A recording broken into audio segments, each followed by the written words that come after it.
The origin of Rwanda and its people is deeply rooted in a rich tapestry of oral traditions, myths, and historical accounts. Rwanda, often referred to as the land of 1,000 hills, is a small but culturally vibrant country in East Africa.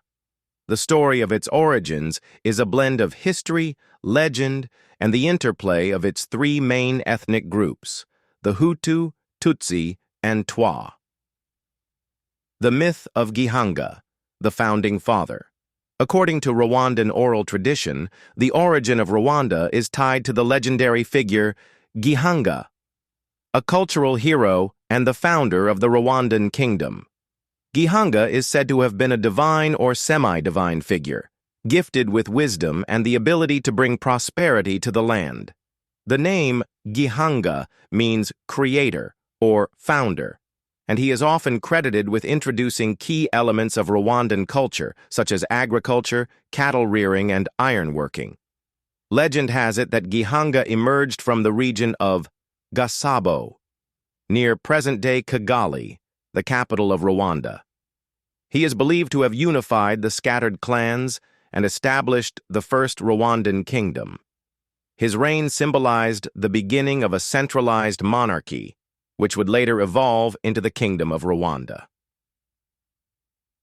The three ethnic groups, Hutu, Tutsi, and Twa Rwandan society, is traditionally divided into three main ethnic groups, each with its own role and history. 1. The Twa. The Twa are considered the earliest inhabitants of Rwanda. They are a pygmy people who lived as hunter-gatherers and were later marginalized as other groups settled in the region. The Hutu. The Hutu are believed to have migrated into Rwanda from the west, likely from the Congo Basin, around 1,000 years ago. They were primarily agriculturalists, cultivating the land and settling in the fertile hills of Rwanda.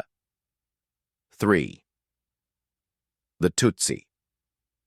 The Tutsi, traditionally pastoralists, are thought to have arrived later, possibly from the Horn of Africa or the Great Lakes region. They brought with them long-horned cattle, which became a symbol of wealth and status in Rwandan society. Over time, these groups intermingled, sharing language, Kinyarwanda, culture, and traditions. The distinctions between them were often based on occupation and social status, rather than strict ethnic divisions. However, these identities became more rigid during the colonial period. The Kingdom of Rwanda. The Kingdom of Rwanda, which began to take shape around the 15th century, was a highly organized and centralized state. The monarchy, known as the Mwami, was considered sacred, and the king was seen as a spiritual and political leader. The kingdom expanded through conquest and diplomacy, incorporating neighboring territories and peoples. One of the most famous kings was Ruganzu Ndori, who ruled in the 16th century and is credited with strengthening the kingdom and expanding its borders. The kingdom reached its zenith under Kigeli, the fourth Rwabugiri, in the 19th century, who implemented significant administrative reforms and resisted European colonization for a time. Colonial influence and modern Rwanda. In the late 19th century, Rwanda fell under German colonial rule as part of German East Africa.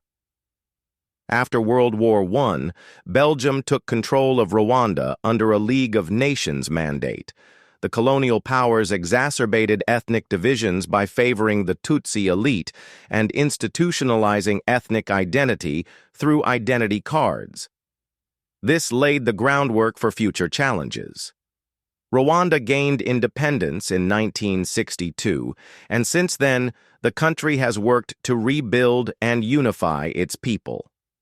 Today, Rwanda is known for its remarkable progress in development, governance, and social cohesion, standing as a symbol of resilience and hope in Africa.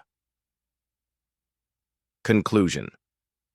The story of Rwanda and its people is one of unity and tradition, shaped by the mythical origins of Gihanga and the complex interplay of Hutu, Tutsi, and Twa.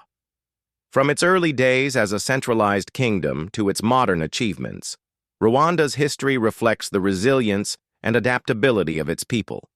Today, Rwanda continues to honor its rich heritage while forging a path toward a brighter future.